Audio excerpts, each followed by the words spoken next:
नमस्कार मंडळी, मी मनस्वी. माझ्या किचनमधून तुमच्यासाठी आजची एक खास रेसिपी प्रॉन्स राईस. चला तर मग बघूया आपल्याला काय काय साहित्य लागणार आहे. प्रॉन्स, बटाटा, कांदा, टोमॅटो, हिरवी मिरची, अद्रक लसूण पेस्ट, कोथिंबीर, काश्मीरी चिली पावडर, मालवणी मसाला, हळद आणि काही खडे मसाले.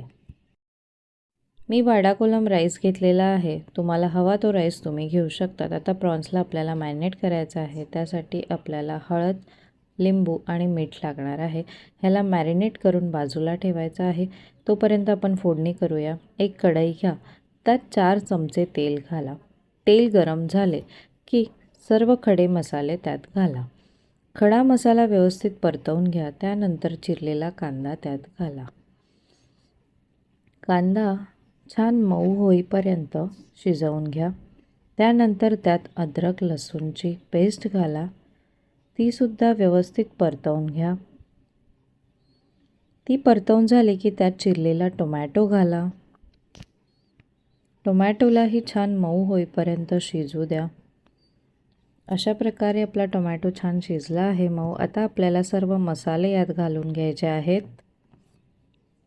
हळद, काश्मीरी चिली पावडर, गरजेनुसार मालवणी मसाला. याला आता थोडं थोडं पाणी घालून तेल सुटेपर्यंत व्यवस्थित परतवून घ्यायचं आहे. तुम्ही बघू शकताय किती सुंदर कलर आला आहे आपल्या मसाल्याला. आता आपल्याला यात बटाटे घालायचे आहेत.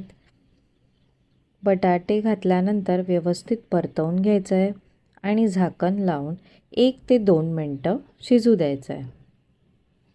अशा प्रकारे झाले आहेत आपले बटाटे थोडे. आता यात आपल्याला प्रॉन्स घालायचे.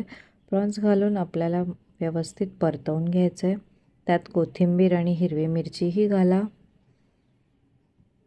त्याला व्यवस्थित पुन्हा परतवून घ्या आणि झाकण लावून 2 मिनटं शिजू द्या. 2 मिनटानंतर त्यात आपल्याला राईस घालून घ्यायचा आहे. राईस घातल्यानंतर व्यवस्थित परतवायचं आहे.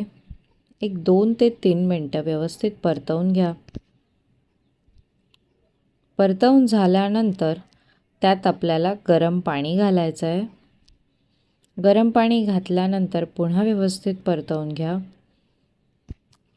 परतवून झाल्यानंतर त्याला एक उकळी येऊ द्या आणि एक उकळी आल्यानंतर आपल्याला कढईवर झाकण ठेवून 10 मिनटे वाफेवर शिजू द्यायचं आहे राईसला.